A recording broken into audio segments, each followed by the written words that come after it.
Hello. Well, the title pretty much says it all that I want to cover, which I'll try to do in some short time,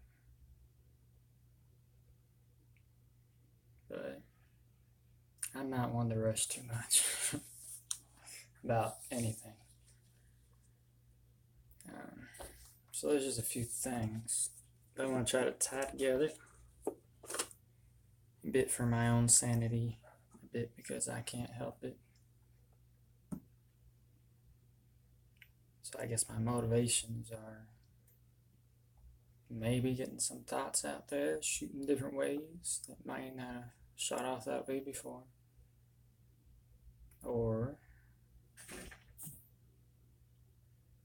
well,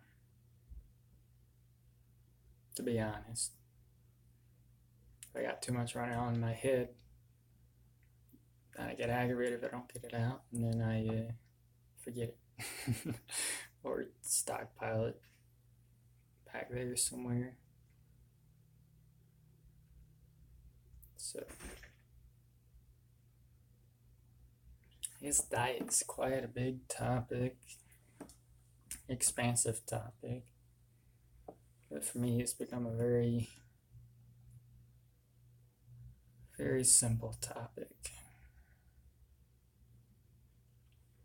But I've looked into diet a lot through the years, for I've just always been interested in it. And one thing, of course, is the effect it has on your body, and I think that's probably primary in my interest anyway.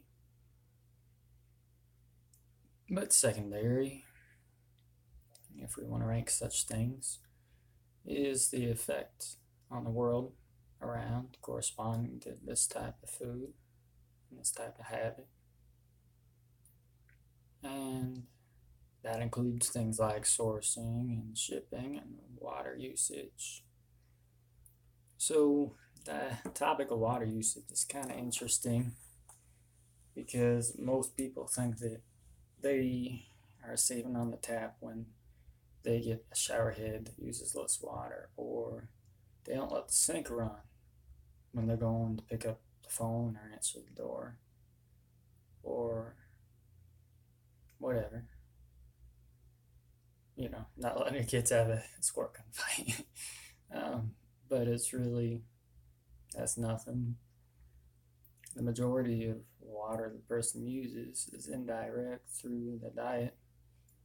In America, it's about, I think it's about 18, 19,000 gallons a month for somebody who's eating a vegetarian diet. That's the number I came across. And it's about 2,800 for a meat diet. However, just like every study I've found that's talking about meat diets, they're usually meaning from factory farms. And once you read more into this, like I did, before I had any beef in the situation, when I was a vegetarian actually, but this is how I do it. You look at something and then you look at it some more from their angle, and then you see if things add up or not. And then you make some conclusion. And sometimes it takes a minute, or in my case, a year and a half, for things to sink in and you to gain other knowledge and throw your perspective together with a little spit and get everything to stick together, right? Okay. Because when I looked into it, it was that was the grain that they fed the cows. That's where you get your water usage from.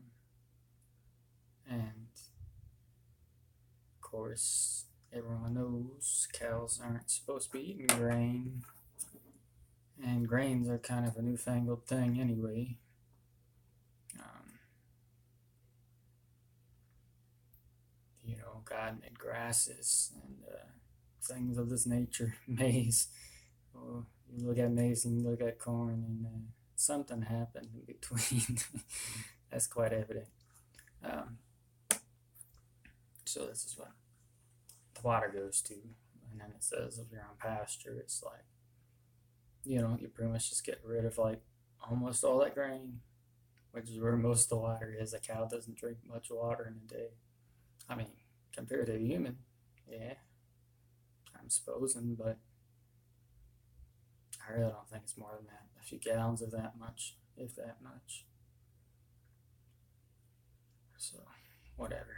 Then the little bit of feed that, like, everyone uses a little bit of feed. I mean, most everyone, but there's a huge difference. Um, but anyway, if you just take somewhere in the ballpark of those numbers, that gives you about, 20, 25,000 for food. And that's the process of growing it. That's the process of shipping it. That's the actual water content of the food itself. And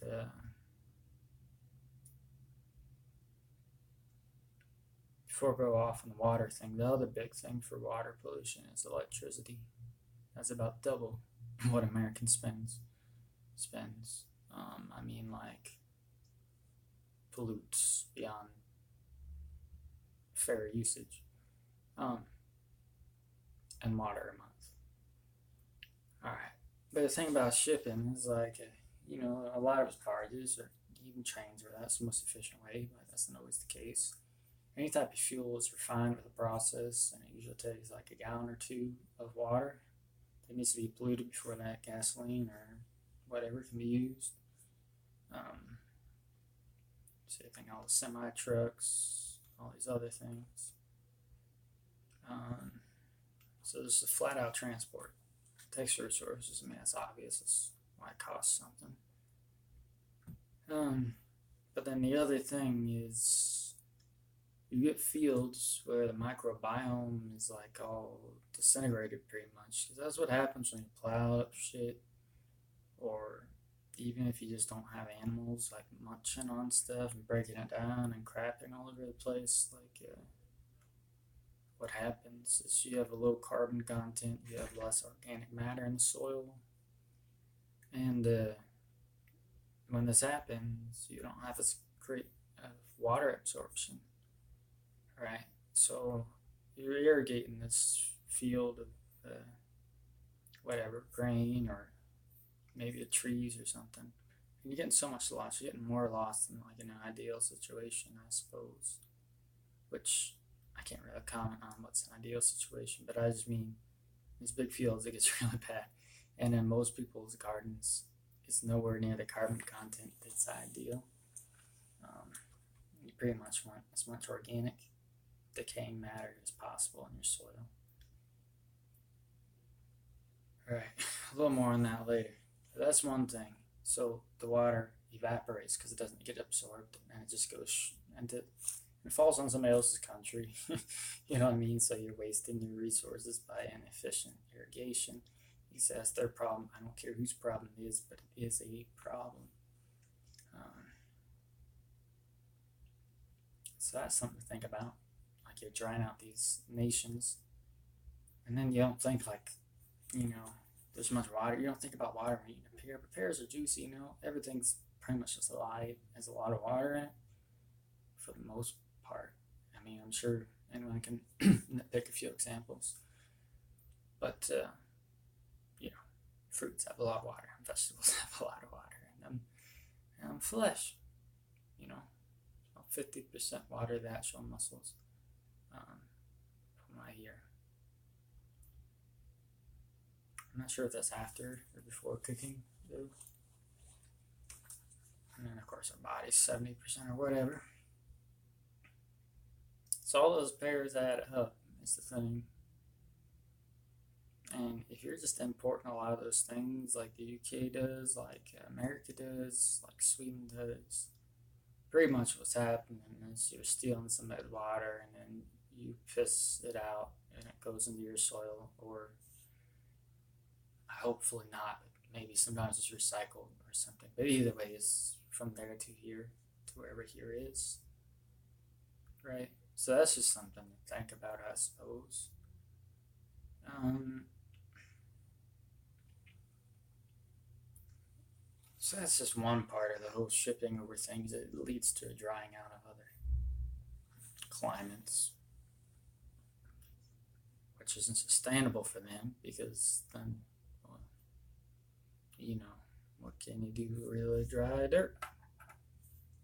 Can't even make mud bricks. All right. But the other thing that's associated with the diet, vegetables and grains and stuff, are bigger machines, um, tractors and things like that. If there's a sizable farm, they're most likely using these things. I understand. I worked on a off-grid no electricity farm for about 2 summers and a half of one. So you can't be doing it. But it wears you down real quick, especially if you're not eating meat like I was. I was not. I mean, and you have to use manure too. Like you can't really get around it if you're trying to grow something. You need manure at some point. You can mulch all you want to. You can throw piles of mulch on, but you need some manure. That's just experience. Um, so you have a whole lot more tractors. I know it's not every place, but you do. Um, I would like to say, just to close out the little point, like people who stay with it long enough and like don't get so many problems, like fighting problems, like oh, can I keep this farm going on like that? They usually have goats and stuff that they eat. Like I'm just observation of a guy being around a bunch of little farms and seeing a bunch of different people. Just throwing that out there. Not that it's quantifiable by that example anyway. Yeah, things like pesticides too, because the thing is, like, plants naturally have like pesticides, and like some bugs eat them, and like some don't. Not all of them make it, and it's like that's just how it goes, the game. And they naturally do, but then those pesticides affect us, which is why we can't eat many wild plants. I'm going to the forest to pick up plants, you're gonna get stomachache, right? If you're very intuitive, or you know some herbalists, and you can find wild edibles. I've eaten many of them. Used to be into that. Whatever. There aren't many, and there are a lot more bitter. Always more bitter. So we've kind of bred those out, but and breeding them out for taste and palatability, it's the same thing for the insects. The insects like them more. Dandelions, they may get some bites, but they don't get eaten up. But your lettuce over there or your cabbage, you got better watch out for the moss and stuff.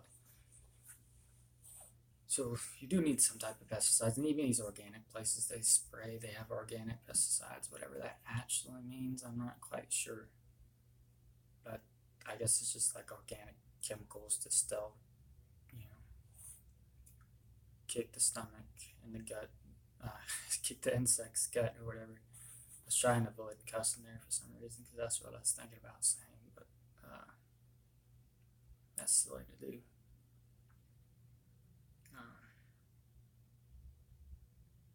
And then an offshoot of these pesticides is they get into the environment, and what they do is they kind of like chelate proteins.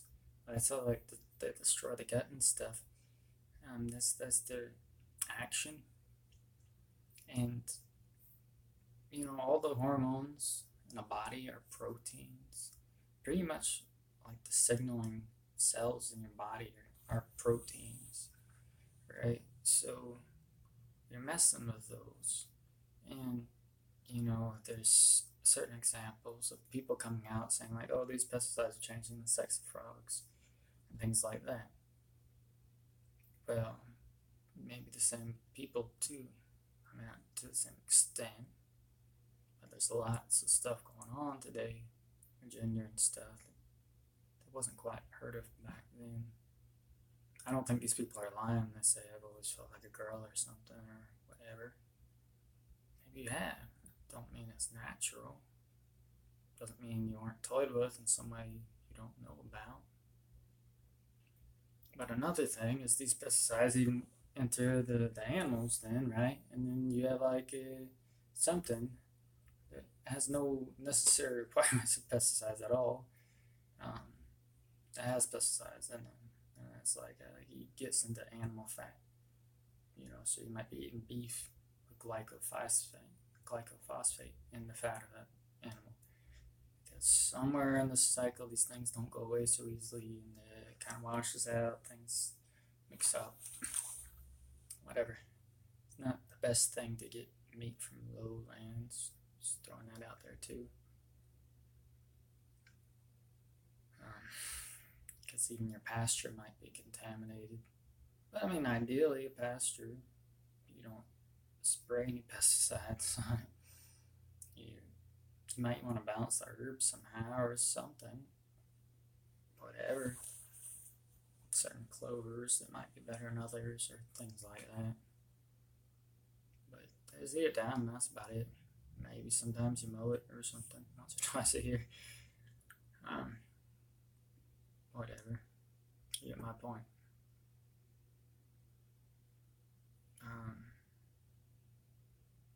So again, with this diet, there are the alternatives like no-tilling and mulching and things, but the thing is they never build the soil. No-till will eliminate the erosion associated with plowing, which is the most severe erosion that you can have if you actually look into it. It's like when you use a plow, just forget about it. Like you're gonna get some pretty striking erosion rates. If you don't till, that doesn't happen. True.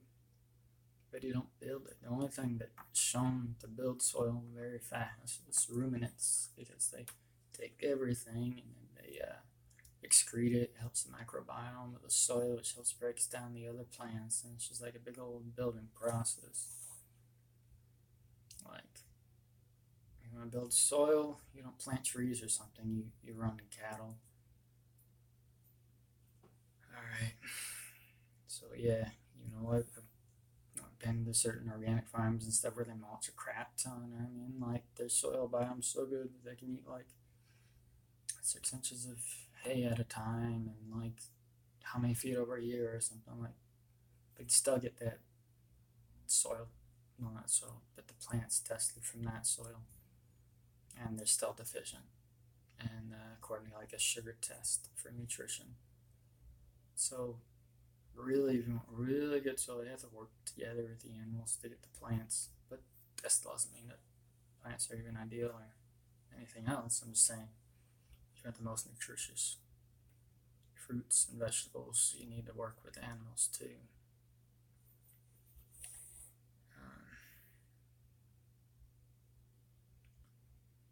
So you kind of just have to start thinking about the whole ecosystem. Like what's in the soil. Organic farmers, they know this. It's all about the microbes. Microbes really like manure. They just really do. It's good stuff for them.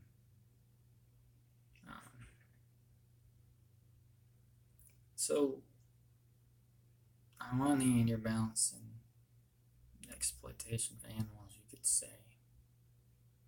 And on the other hand, you're looking at like drying out other countries. Check it out. You're the workers of those countries. Sometimes you see a little label fair trade or whatever that even means. I think slavery and all this other stuff was free at one time, and it still is, I know, in various forms. But a sticker, it's a sticker saying that this company's ethical, and they probably paid money to get that sticker. I'm just saying, like there's some fee associated with it, right? Okay, but you're not gonna go there and check out this farm and talk to the farmer, like, or not even the farmer, the people who work for the farmer. But if you're getting meat, I'm just saying you can go and look at that farm They're saying that they're being grass fed, and you don't see no pasture. You see a silo or something. You can find out things real quick. Is what I'm saying. Go around, look at the animals, whatever. A lot of farmers let you do that. Figure out things real quick. All right, and then I don't know what's that leave these people with, because agriculture does destroy the land. 1/3 of previously usable arable land in the U.S. cannot be used anymore. Because we've just gone through it and we can't restore it. And petrochemicals only go so far.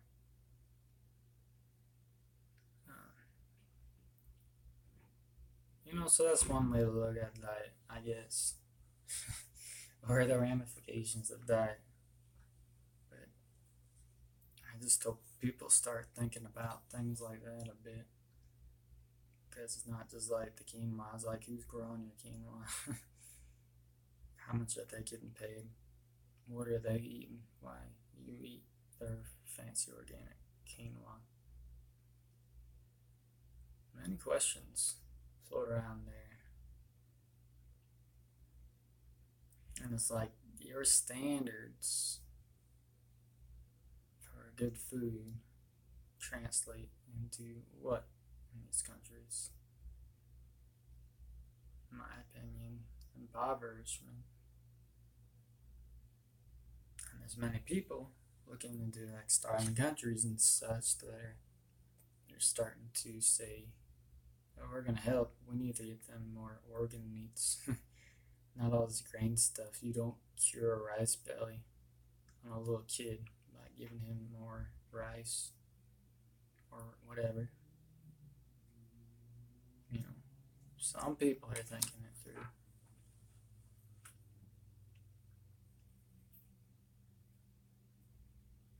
And then another thing is, in these countries, then you're having a negative effect. I'm jumping the gun, I guess, but am I thinking? Um, and if you're running on an agricultural economy, and that economy is going downhill because with time yields go downhill, especially with extensive agriculture, then you're just making that country poor. That country has more problems, and at that point, there's more pressure on the U.S. or other Western places to send out aid to take immigrants in and stuff like that. Because despite what they say, most immigrants come for economic reasons. I think it's only a few percent that are actually from war zones. And that gets a bit political, but I don't think you can separate things, which is the whole point of everything I'm saying. You can look at issues, but they all tie together. So, another thing is the U.S. is an agricultural society by and large. 70% of our diet is vegan. We eat a lot of grains, a lot of breads. Compared to a lot of places, we do eat a fair amount of vegetables and fruits. We can always import stuff to eat in wintertime when we normally wouldn't be having no fruits. Things like that. So we're not above that same fallacy of an economic system. So we start looking about the economy based on agriculture. That is an interesting topic. Because your soil just runs out. At the end of the day, that's what happens. Your soil runs out. You come to a nice place, a nice soil, you start running crops on it. What do you do? You go somewhere else. What am I talking about? People on the coast, farmers, pilgrims, whatever. Then they start going to all out wherever, Nebraska, Dakota, come places.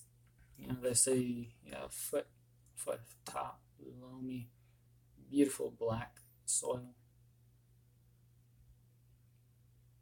Black Hills, South Dakota, and stuff like that. Maybe at one time it weren't like that when I was there last time. You know, but then that only goes so far because then you run into the same problem again, right? That's what I was just saying. Like 1/3 of the land just can't be used anymore for farming. And yeah, a lot of that's pesticides, whatever, but it's also just soil erosion. Again, you till that, you break it, you mess with the microbiome, things stop growing as well, less organic matter. Things, rain comes, these things happen, things get flushed down. Not to mention nutrients get up in the soil and the things you're growing and you ship them elsewhere. I mean,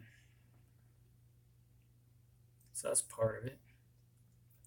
And then you get to a point where it's like, okay, well, we had this big old sort of boom while we were like farming the land and stuff. But then, that population things like that follow. You know what I mean? You have a lot more people if you have grains and stuff. And then, like, industrialization comes in, things like this. And the number of farmers start to decrease, which is what happens. I think only like 2-3% of Americans are farmers now. Because it's pretty much just like rich people who own all kinds of land and they have big old $100,000 machines. That's probably a cheap one, to be honest. Yeah, I don't know the pricing on them. I think they're sometimes over $1 million for one, but very expensive equipment to just get stuff done. I'm sure banking and everything else had a hand in that process of land aggregation. Point being, what happens is you start to change your economy into more of an industrial economy. And then that's going good because you have so many people or whatever. But then eventually, the same thing happens that happens with the soil. So these people start to become depleted because they're not getting as a nutritious diet. Things go out of them. They're not rich anymore. They're kind of depleted. They're not good soil. They're clay. You know what I mean? And so it goes. So you start, you have all kinds of people then. And you start farming the people by sticking them in their jobs or whatever. And then that only goes so far. But what it results into is a consumer society. You're feeding all these people into this type of system. And, you're performing a type of like alchemical magic.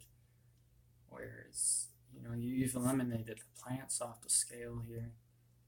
And you have to then figure out how to take the nutrients inside of people, which leads to the good health and their immunity and their productivity. And you have to change that into a dollar sign. So you start to do a different type of farming eventually. And then you get to a point where you're not on your land anymore. You're having to work to eat. You know what I mean? I'm not saying being a pilgrim or something is an easy job. I think a lot of that's circumstantial too. But I know if you're eating a cow, that cow is doing the hard work there. And I'm not here to talk about.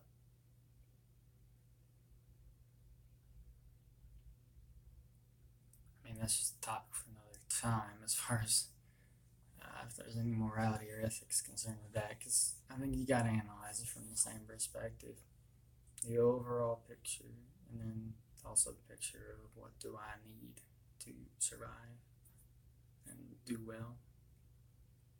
Should I kill this or kill me, or you get into situations there.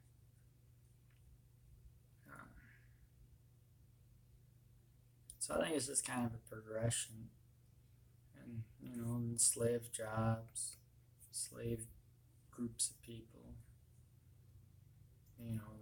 There's many like older books that say like you don't feed your working class meat or much meat. Just kind of like in the Vedas, how some of them say, the old Vedas, the best food for man is meat. You don't hear gurus saying that, do you? Well, that's what's in their books.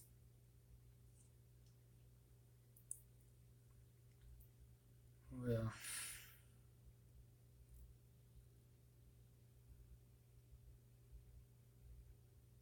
And you pretty much see how that's falling out now. Is that this productivity boost only lasts so long, and then what are you left with? And then things start falling apart. And there's actually an interesting argument to be made that I've seen a talk on anyway. There's a book I'm going to read to get more in depth. But this guy is looking at the amount of time it takes for soil erosion to happen due to agriculture and comparing that to the length of various societies. And there's some striking correspondence. You can't say it's everything, but there are many reasons why, if a society is getting towards the end, that there'd be telltale signs. Um, you know, some other people say that when you get towards the end, you also see more like transgender and stuff, and homosexuality, and these types of switching of roles and stuff.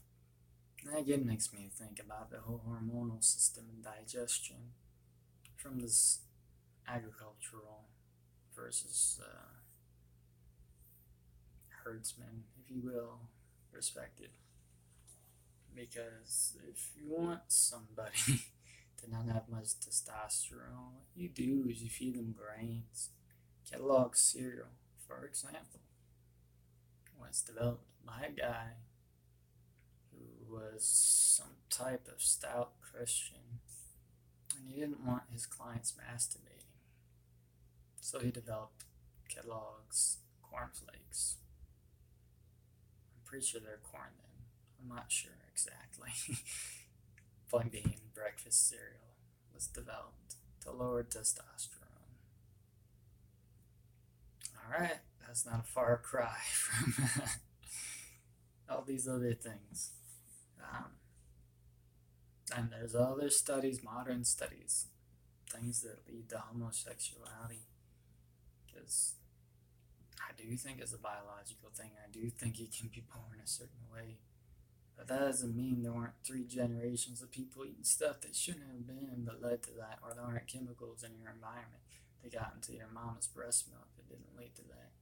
You know, there's 1300 chemicals when they tested it in a woman's breast milk in this day and age.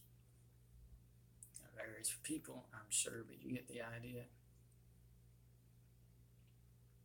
You know, and then that's just another thing. Just a little aside. Is that the association? Is that the driving mechanism? Like this correlation between like debauchery, if you will, and the breakdown of traditional roles and stuff? Because also, if you think about it, if you're on a farm, like there's a lot of people who like to think guys and girls are the same. But if you're trying to bale hay or something like that, or you're gonna go do some lumberjacking, it usually goes like this. If you have like a hot-headed woman around you, oh, I'm gonna come help you. Don't do that. I got it. No, you're just a dude. Blah blah blah blah blah blah. I'm gonna come help you. Okay. Sometimes it works, sometimes it doesn't. But a lot of times, the girl ends up getting hurt or something, or she doesn't help out that much just because she can't lift that much or whatever it is. You know, I know people work together. You can split logs and have somebody take the logs somewhere else, or a girl can split wood. I mean, there's plenty of girls do that and do it really well. You know, but by and large, if you're in a more physical sort of, we're sustaining ourselves, taking care of ourselves, our food supply, our energy supply, these sort of differences show themselves, and not in a way that's any way, in a way that is simply, I know I can do this, and I won't be complaining tomorrow about my arms. Whereas if you do this, I'll be hearing about it for a week. I mean, that's my perspective. I don't think I offend anybody out there, because I know teamwork is the ideal thing. So there's many different situations. But by and large, there are very things that come out. And then you go into a more modern society, industrial society, and then you know what I mean, the battlefield is leveled, and differences don't express themselves the same way. You know, like hormones maybe aren't expressing themselves the same way. So there's like a particular balance.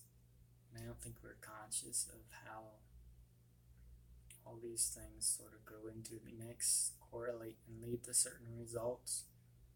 Because it's not just this pesticide, it's not just the vaccines or whatever, it's not just cultural programming, the illicit stuff on TV, the Jewish media. It's not, it's it's everything, and it's sort of nothing. Um, Really, having some artificial intelligence crunch all this stuff would be interesting. Unbiased, of course. That's the problem with AI nowadays. So you can always change those algorithms and purport that it's unbiased. So that's just kind of my little spiel on the whole economy sector of things. But this stuff isn't new. It's the thing. I'm not telling you nothing at all. Plato, he observed many things. Just like you can go down the road and look at the field and look at the water sitting on the field. Notice how that river might be flooding more than it used to. Notice how that hill, well, you'd have to be a few decades old at least to notice things like soil erosion. Yeah, but sometimes you notice on fence posts, talk to older folk. You can just look, stand in the cornfield. What's growing here? Not much. Feel that soil. What's it feel like? So he is saying a lot of these same things. I came across looking on it that he said like the skin of Greece due to the farming practices of the day has led it to look like the bones of like a dead or starving animal. I think is what he compared it to. Because all the plumpness of the soil has gone away. And, I'm not saying he's out there with like, very empirical measuring devices and everything, but sometimes just observing does a very good job. That's also a scientific thing to do, is to observe. That's part of the process. He said there are problems coming into their society because they couldn't sustain their agriculture anymore. Because you run out of soil and you're dependent on grains and fruits and things of that nature. And you're kind of screwed after a while, after so much time, and you can calculate that amount of time. There is a science about that and the rates and things. And then our forefathers in America here, I think it was Jefferson that was saying the same thing. Or was it Washington? I don't know. I think Jefferson, who made plow or whatever, he was trying to make a better plow because he knew plows destroyed the soil very well. And they said things like, like we know that this system of agriculture and this economy is not going to work and we're going to expand this, but sometimes that, someday that expansion will end. This country will be in like a dire situation, and but we don't see any better off. Like we feel like we have to go forward with this, but it doesn't feel right. Like we don't think it's going to end up that well, but we're going to do it. I mean, sometimes our founding fathers are cool. Sometimes they're just being honest, and sometimes I don't. I don't know. There are different things you can do. You can try to base your economy on pastures and animals rather than on plants and fruits and stuff. Or you can just be like, why do we need a huge economy? We need to take care of ourselves and think about the future besides trading networks and the big corporations. They didn't use that word back in the day, but the big trading companies and whatever.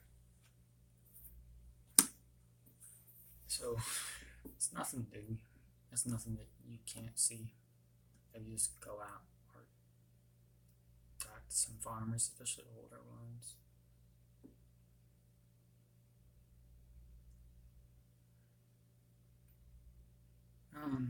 This kind of also goes into, all these crazy floodings and things that are happening nowadays. And mosquitoes. Just saying, more water on the ground, more water in pools, more mosquitoes. I happen to not like mosquitoes very well.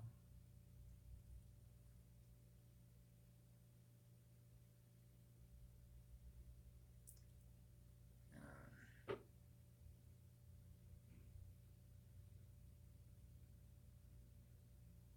but it's just, it comes down to that too. If you're like in the economy and things, you're building a whole society based on a wrong foundation. The pillars are not correct. Um, oh, another thing, like the Greek diet. It's not like the Mediterranean diet that's selling you health books or something. Like, it's been a more fatty, meaty diet for a long time. And even today, if you go to Greece, it ain't what they say it is. Um,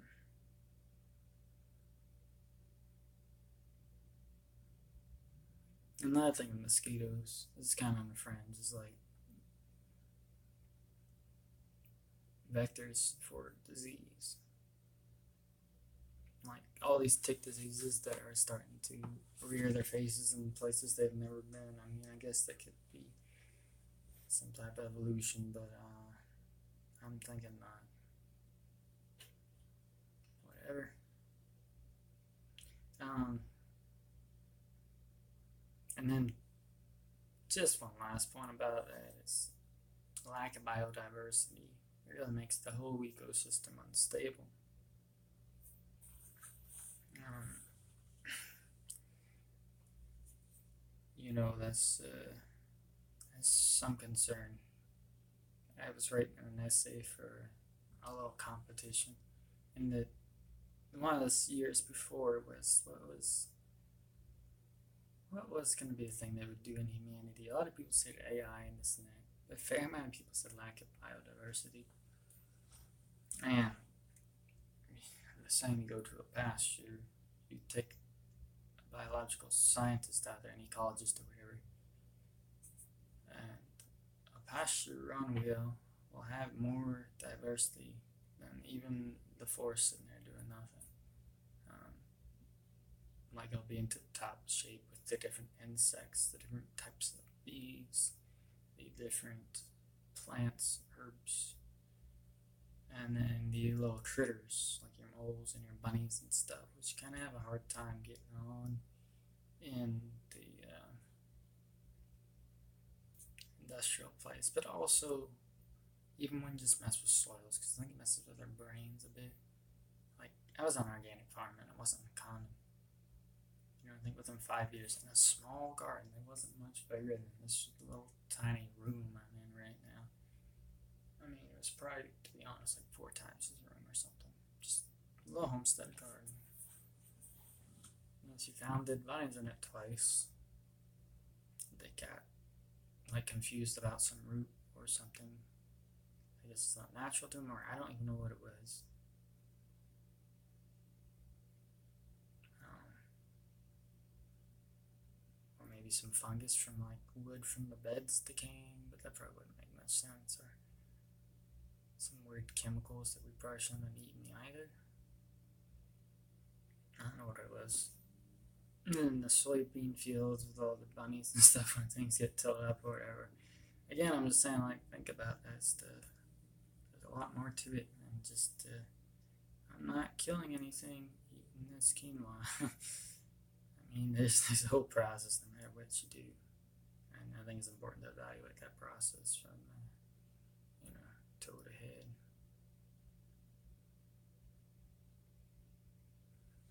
I guess that soil process is pretty important, because you got like the microbes going on there, and then well, first is like inorganic stuff, whatever, and like some basic life forms can take that and stick it in like a form that plants can use, and plants take that and stick it to like these precursors, which some animal like ruminants take inside their gut, they ferment into, and this process helps them to produce short chain fatty acids and stuff, which they then feed the metabolism of. Like that's how a cow works. A cow doesn't fuel itself on carbs. It ferments things, makes saturated fat, 70% of its caloric intake, the rest of protein, and a little bit of sugar. because not even cows can digest sugar. Cellulose is a type of carbohydrate. The cell walls, they can't do it that well. That's why they have to grind things. And like, whatever nutrition that's in there be digested by these microbes in their gut, which, by the way, has to be at a certain pH, which we do not have, and we do not have that bacteria in us either. Our stomach acid kills just about anything. 1.5, some people say even lower if you stop eating all this vegetation and stuff. The cow's initial stomach is 3.5, right? And then this other one's fermenting fats between 5 and 6, I think it's like 5.6 or something, honestly, or 7, something like that. Not like us at all, and that's a logarithmic scale, by the way, which, so, in that scale, 2 is not half of 4. You're talking about, like, times and times of difference there.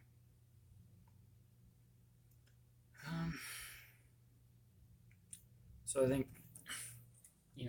then these animals get these precursors, and humans can't often use those precursors efficiently. There's just studies about that, and then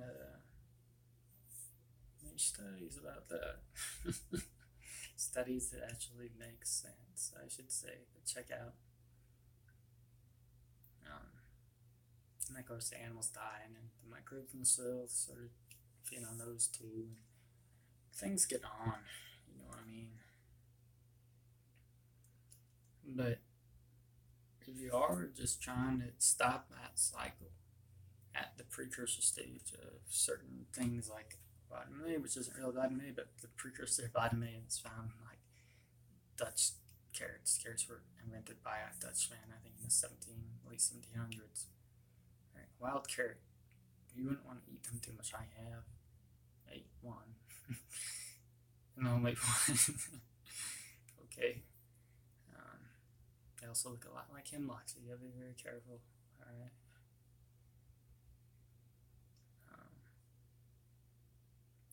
Anywho, you stop right there, the precursor stage, and cut out the whole like animals eating this, animals changing this into bioavailable nutrients and fat and meat products, which then we can consume and readily absorb. You skip that process, then you're pretty much cutting out like that refeed cycle. You know what I mean? Like, not only is that ruminant not like pooping out stuff that's going into the soil again, but also like if we're not eating that, then our gut action is not going to be the same when we die.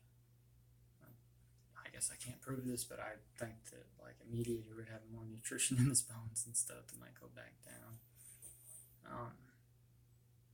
Whereas if these nutrients are locked into plants and we can't get to them, and a lot of other herding plants aren't getting to them, then that's not going to feed the soil, which is even going to further decrease the plants themselves. Like, there has to be some type of feedback loop. I can't say philosophically that that's pure or perfect or anything like that. There is some type of loop going on. And all that does is cutting out the animals, and animal part of the diet is it just gets rid of the integrity of that cycle, and it increases the depletion of soils, but also then the integrity of plants themselves, their health. Again, it's like, okay, what's even better for plants? You know what I mean? Like, it's a weird thing to say, but I think everything probably has some value in this realm. I don't think it's really my position to assign value. I should just follow the order. That's what I think. Anyway. So there's that.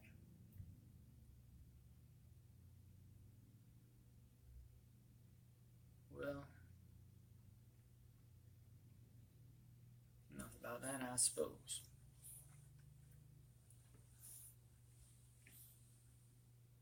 Because those are things to think outside the box, but there's also things that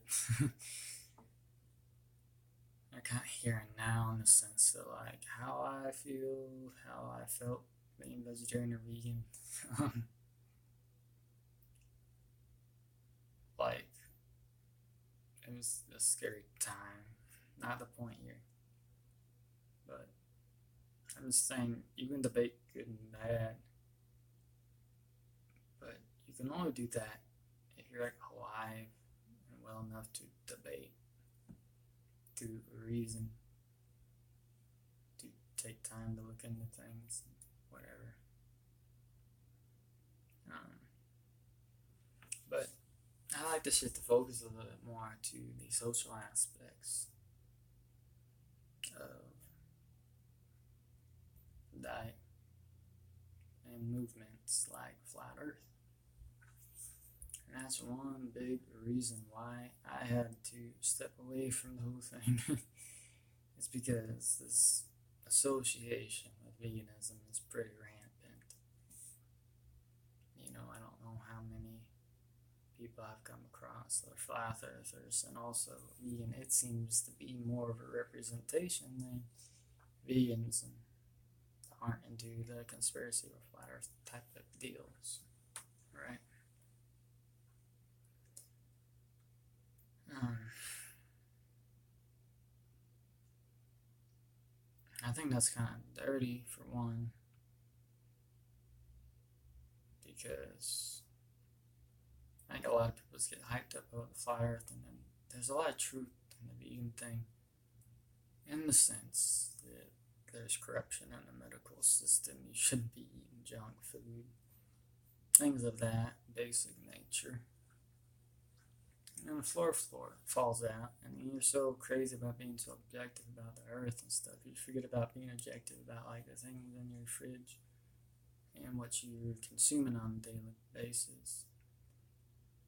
And you start like holding up a big old sword and start fighting that war or something.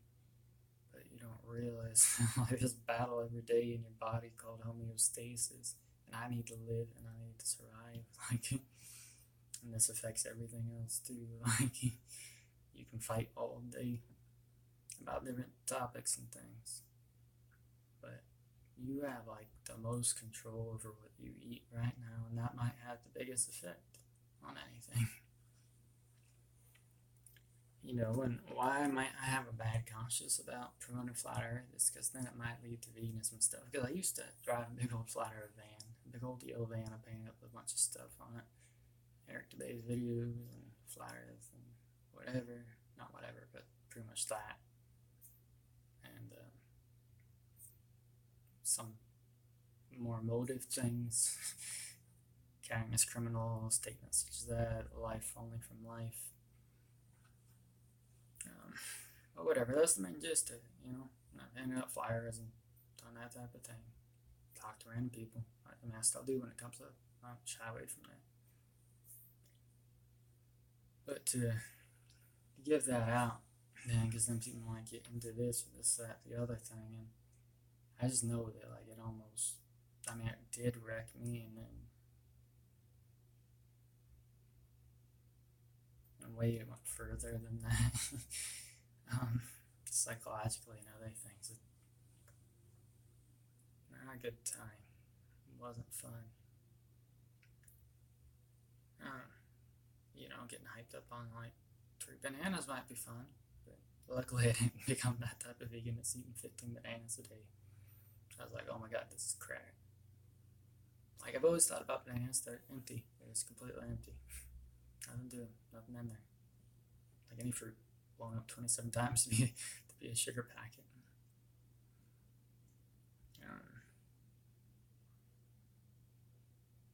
So there's just a bunch of spins on things, you know what I mean? Sideways spins.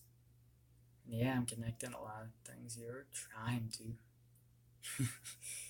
In my slow kind of way. But things like fertility and that's like a big old problem right now with a lot of people not having kids and stuff. And traditionally, fertility diets like high meat diet, you know what I mean? Like, if you want to be sure you're gonna have a kid, that's what you do. Now you have things like I hear things. I don't want to say things just because I hear them, but things like vegan baby deaths being covered up and stuff, and you just can't get around the fact that like breast milk is like 66% by calorie fat, you know, mostly saturated fat, and then some protein and a little bit of sugar. Not all that much like you think. Well, or if you tasted it, then you could tell me. I don't quite know on that one, but I hear it's not the best in that sense. And the association with IQ and breastfeeding, right? 3 to 5 points, immunity and things as such. Well, what's growing that baby's brain? And brain that's made of saturated fat, cholesterol. Putting two to two together ain't that hard. Some things are tricky, but it seems like some fatty juice is leaving there and coming into here. Um, so to have a diet that's not readily supplying all those meaty things the baby's growing on, to me, would be denying that baby what it needs in a way that affects its entire life. And if I contribute to that by telling somebody about slider and then they go vegan and then they have a kid and like if they're lucky enough to have a kid being a vegan, a lot of them lose their periods and stuff. you know, like that's no nothing. Talk to a vegetarian that's gone back to eating meat and ask him if you have that good of a relationship or that type of relationship about their menstrual cycles after that. See what they say. Alright.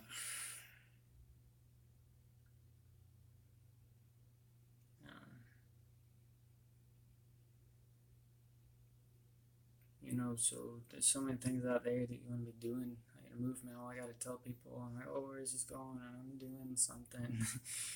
But it's so cliche, but like I think the best thing you can do is to face your nature, and that's what I try to do.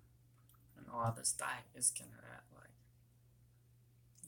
I can't be telling the universe how it's supposed to be or what I'm supposed to be. You know what I mean? Like, my nature is what it is, and I can face facts and adjust myself with my nature. And I think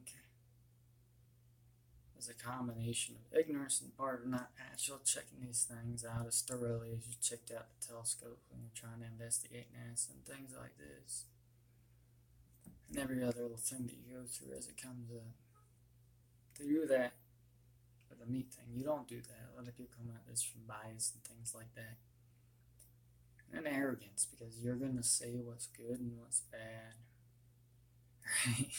And you're going to tell the creator or the intelligence that designed this place that my gut shouldn't have like chemo iron receptors in it, which is what carnivores have, or that my gut should have bacteria to digest plants like hindgut fermenters have. We only produce about, if we eat a lot of fiber, we produce maybe 13. We don't produce much.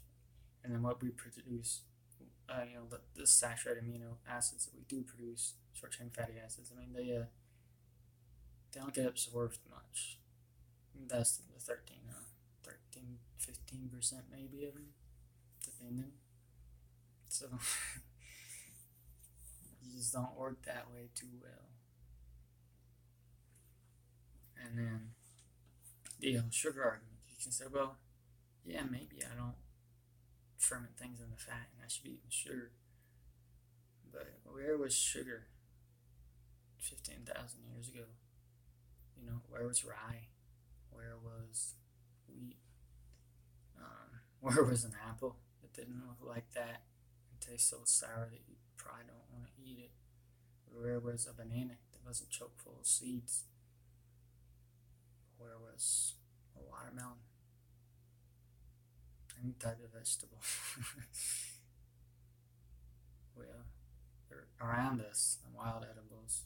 But like I was saying, they're a lot different. They're a different beast.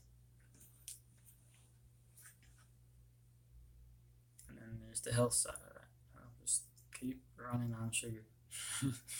See how that goes. I hope you don't.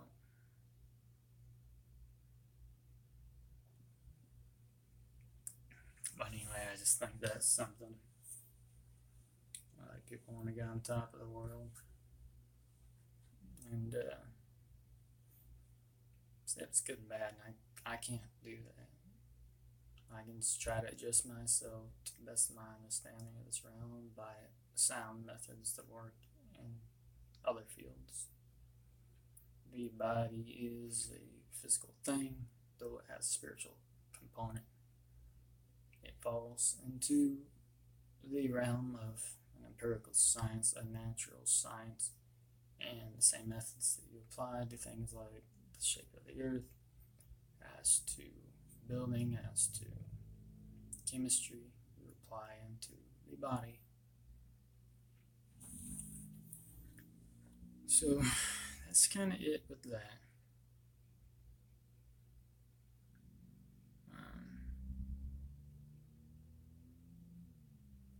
There's another side thing about that, morality, if you will, and like Genesis, because I said that sometimes because I thought that was a good argument.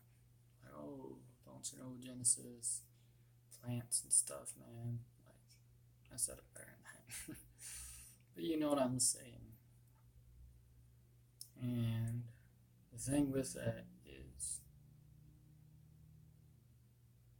not to offend anybody, but it's just like, am I, as someone who's trying to respect a creator or some type of divinity or intelligence, am I going to say, this, what you have made, is shit, it should be something else because this book says it should be?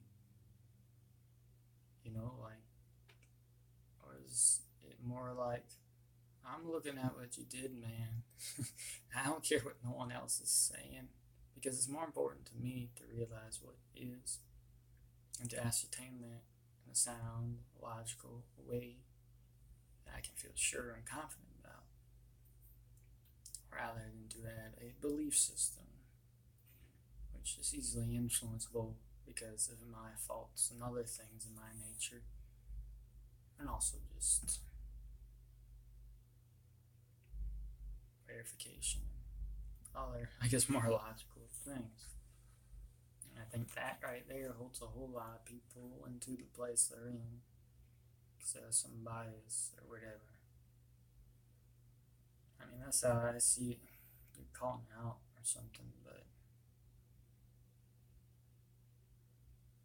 yeah, I wouldn't quite explain why I tried these other diets in the first place.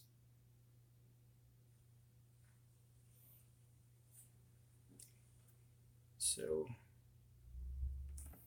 we kind of talked about this with the economy thing, but there is a sustainability factor to consider. And perhaps sustainability more on a personal level. How about that? Because you do hear things about chemtrails and stuff, and yeah, maybe they're doing stuff blocking out the sun, or maybe they're being used to for the broadcast frequencies to keep some type of grid going up.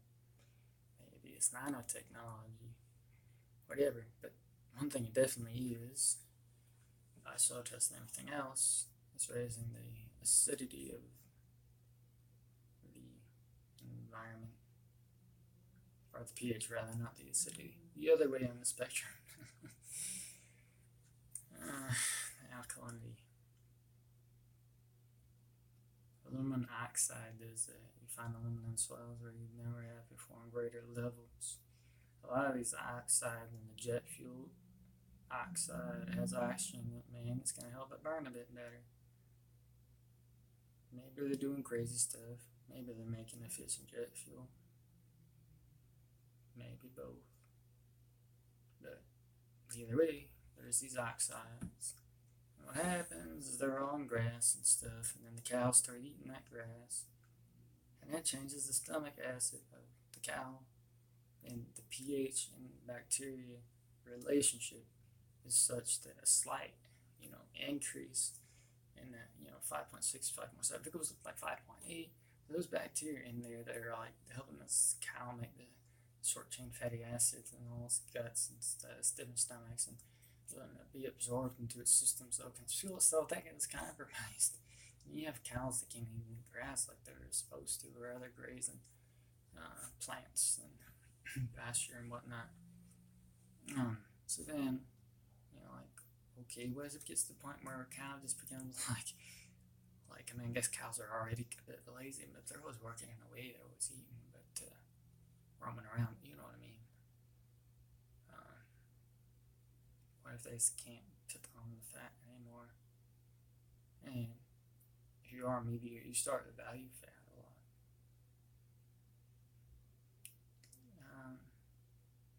And the other side of sustainability is unless you have a big old greenhouse or do something fancy like that, you're still not very able to take care of yourself most of the year. You can jump start things or whatever. You can preserve some stuff, true. But when you preserve grains, you run into a big problem with mycotoxins. Mycotoxins, a type of fungus that gets on there.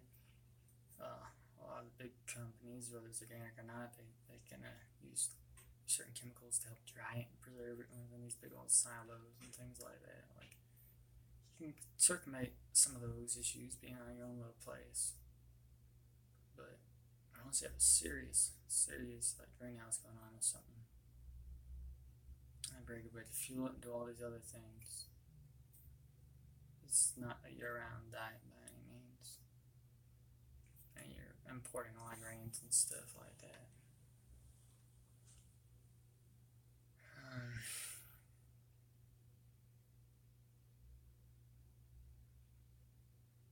So if you're just sitting there at your house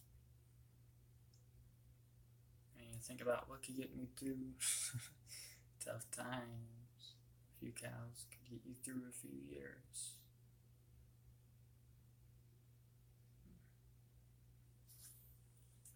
And it might come to the point if all this veganism, every stuff, whatever, comes to a pronounced state that there might be laws against cattle and stuff, and having cattle on your own land and things like that. Well, the thing is, there's less cattle in the U.S. than there was 100 years ago. I don't know if even with all these big farms and stuff, because a lot of people used to have livestock. It's not common for a few country folk to have a cow and stuff too. You got in certain parts of Missouri and places like that, you still find people a lot of times have cattle too. So what you do, get you up some meat or sell them or something. Even if you're not doing that full time, you can do it on the side. It's not a full time thing all the time.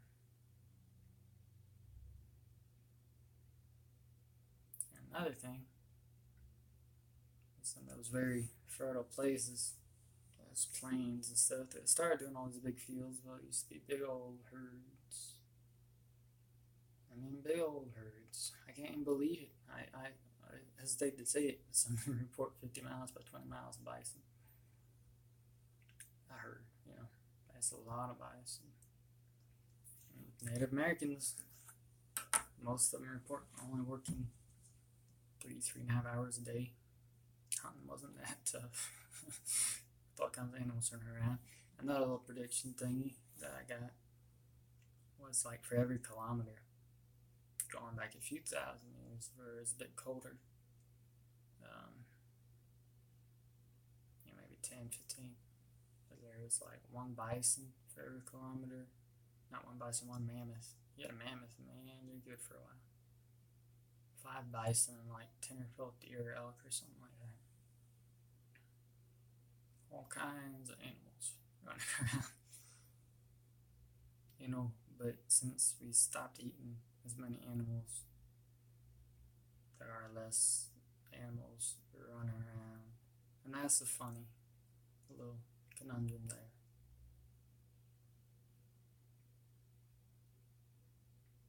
This brings up another unrelated side point, but if people keep eating cows, I don't think cows are going to go extinct per se. Uh, and they say, yeah, we hunted big old things to death, but really, climate changes, things like that might be a part of it. That's why those planes got so big in the first place, because they got too cold for the forest, they say. Anyway, I just think if you're going to be self sufficient on a personal level, you couldn't mess up with getting yourself some livestock. That is money and investment you can eat. You can't eat gold too, it won't hurt you. But it probably won't fill you up either. Well, there's some crazy non-chemical things about white powder gold eating so much if you don't have to eat anymore. I don't know.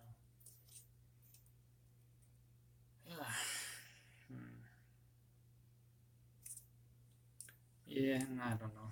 It seems like as we're doing a healthier diet, we get less healthy.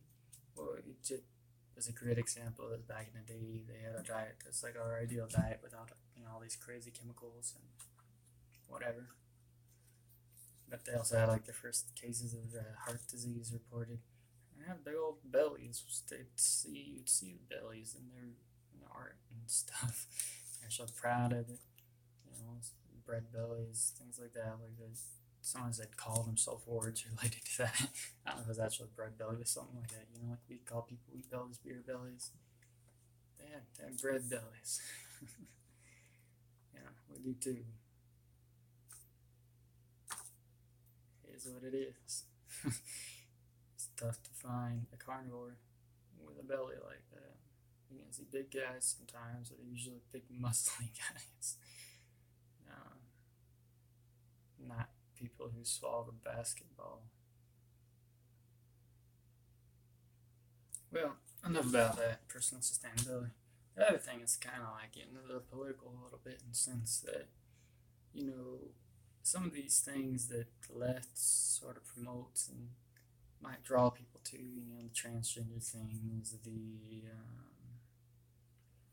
vegan stuff or whatever, it does sort of have a left leaning to it. And also, there are very kind of odd things, like testosterone levels and stuff that you can compare people with. They're kind of on fringe, so I can't say for certain that those are legit. But there just seems to be some evidence that things like bicep size and oxytocin levels and things like that correspond to political beliefs. And yeah, I think the thing with biceps is actually immigration. People with bigger biceps don't like immigration as much. It's like because they're meat heads or something. I don't know. Maybe it's because the diet helped them think better and also build muscle. There's just certain things that correspond. Again, that's what I'm saying. All these things. Then you get the carbs and emotion. That's what I think is most of it. It's like, you know, I say this as I don't mean to offend people, but I know in my experience with women that like if there's a girl that's just chill or something, I mean she's not really chill, but she's okay.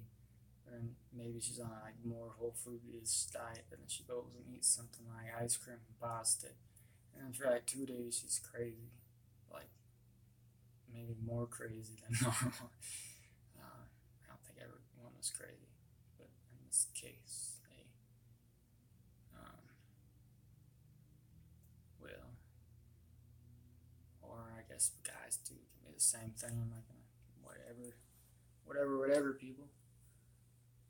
You get my point. Like, just think about some crazy people and they probably have sugar issues, diabetics, things like this. They get moody, whatever. But I think it affects your brain. Honestly, I think it does because it does. You can feel your brain in a few different ways, and your brain always gets a certain amount of sugar, I think, but it can also have ketones running up in there that affect its energy and its functioning. So you really do have a different brain. And if you don't think that like hormones affect your brain, then you're not in touch with the process of growing up. Like one of the biggest things that happens to a male brain is it gets like boom with testosterone. It changes its structure. About a year and a half or so is when that really is pronounced. And then again, uh, just a minute or two after puberty, just following that process, but also just following. And yeah, certain tendencies makes the brain do certain things, leads to certain behaviors.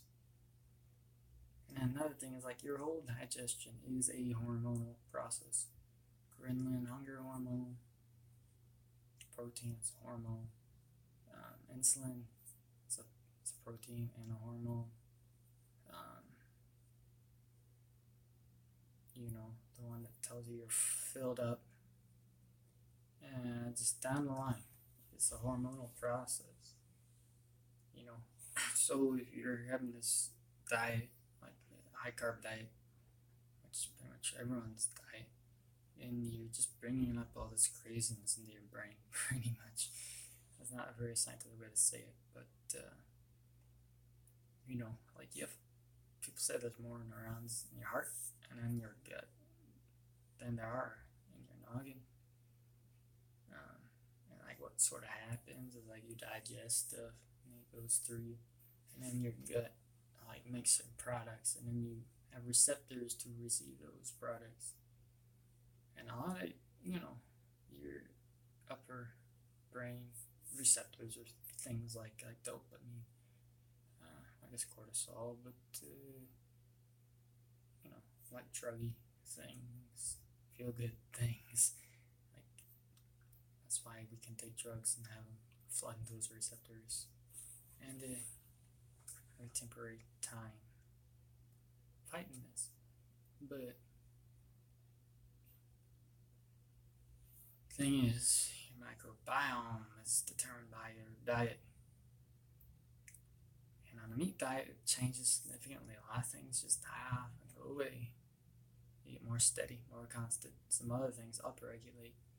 And I really think from personal experience that makes your brain pretty happy. And you have a calmer brain, more willing to discuss things, look at things. Whereas if you try to have an argument with somebody who's typically like on the left, I shouldn't say that, but just a lot of people out there, they can't discuss things. A lot of people in general can't discuss things because they get this like flooding of emotions. They're like fight or flight things. Like they have these responses and they can't like necessarily deal with them, or they just don't have the patience to actually sit down and look at something, or whatever have you.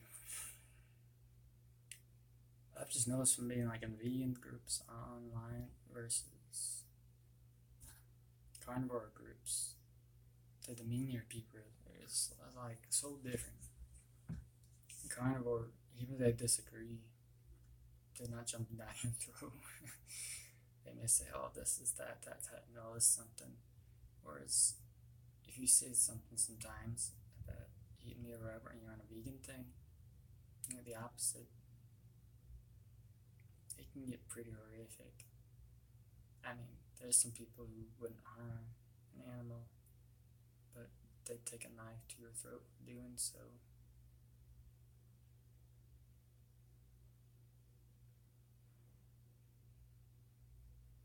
I also think it's an attack on the West, because the West is typically characterized, not typically, but one of the characteristics of it is not atypical, is that we eat a lot of meat. And no, we don't eat a lot of meat. It's like most of the plants. But compared to some places, we eat a lot of meat. And I think historically, we eat a lot of meat because things were colder.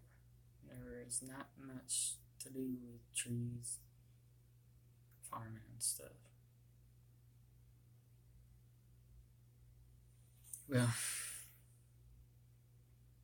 discussion is like a very Western thing.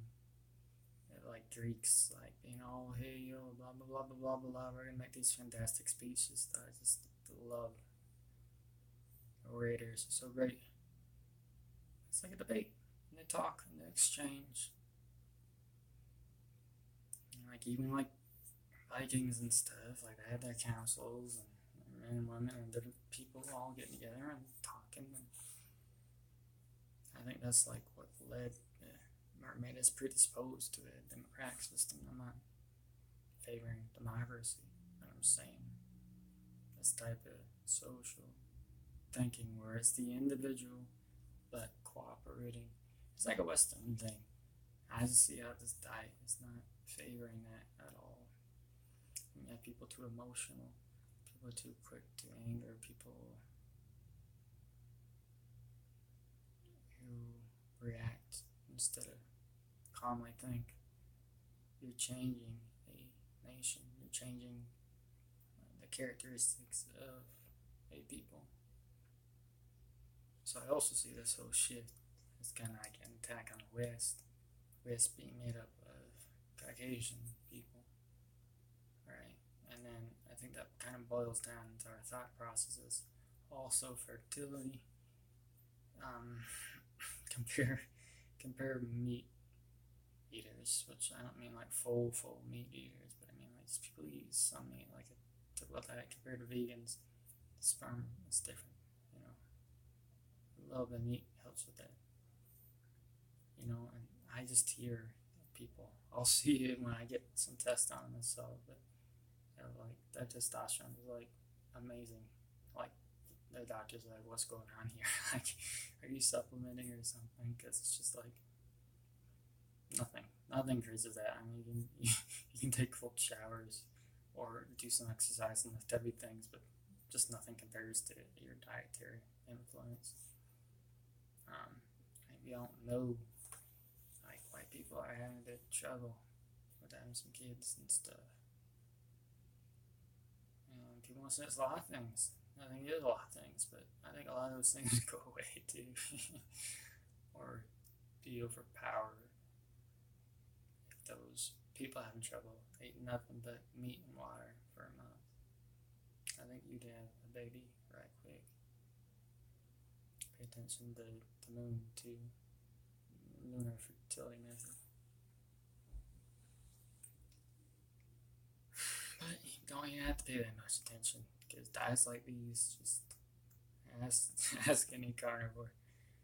It increases sex drive for most people.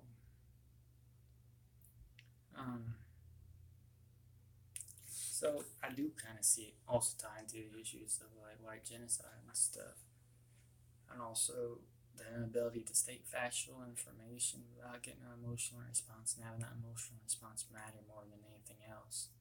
Such as, hey, in London, there aren't white people anymore. It's not a British place. And you call it a racist, but did you say, I hate all these people here? Or in general? No. You did not discriminate. You made an observation. So, you know, there's other studies, you know, with cats and stuff. If you eat a cat like a high carb diet, the cats just get vicious and start fighting and stuff.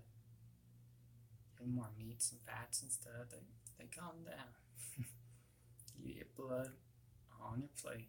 You don't have to get your blood when you're on a soapbox, kind of like I am now, or having a discussion, or actually in violent means.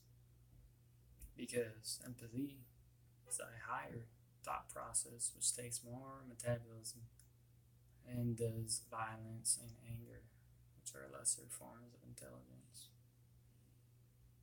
So if you're not supporting your brain in a good way, you're more prone to being violent.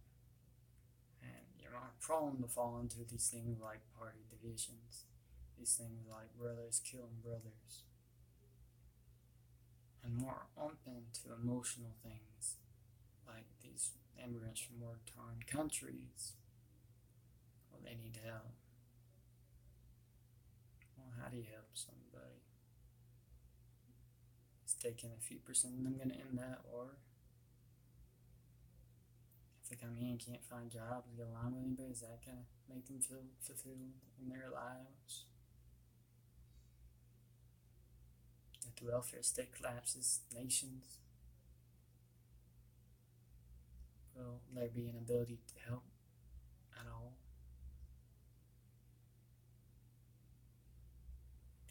So, I guess my takeaway here is that there's a selective type of truth seeking where it's cool that you're into this and you're into that, but oftentimes you don't look at that and look at this and compare them and see how they interplay.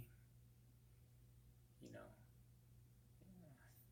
be blatant again. You're objective about flat Earth. You can't look at the proportions of gut and say that ours, there's a short and a long one.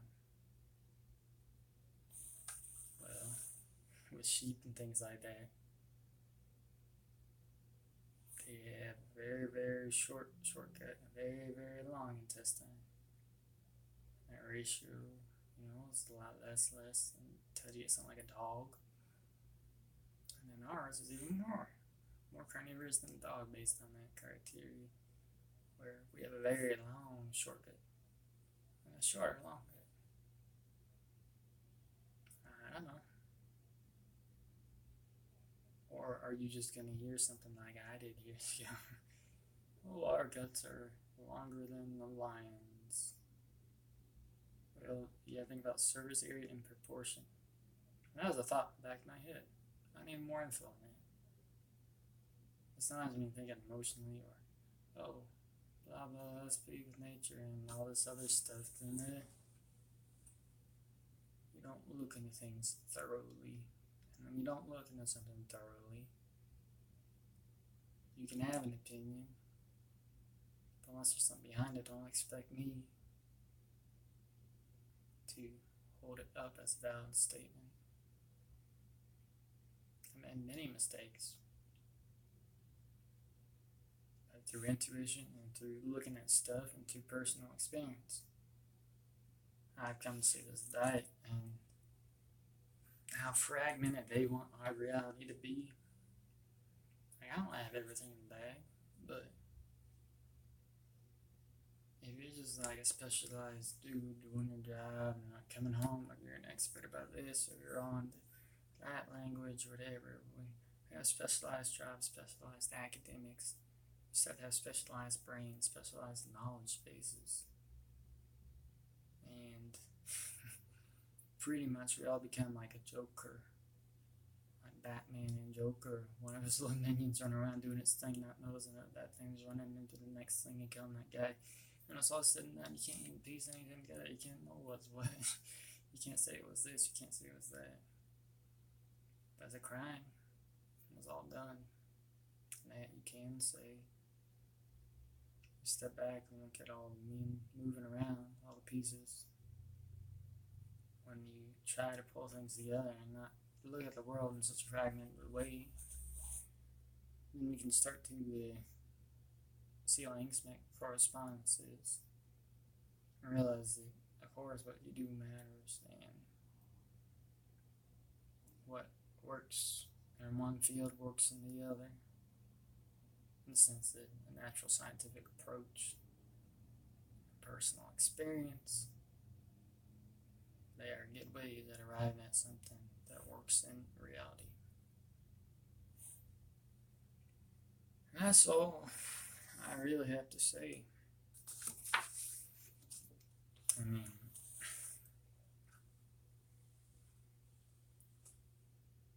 it's just, there's a lot going on, and it's going on in a lot of different ways. And I don't think we realize the importance of the diet at the bottom of that.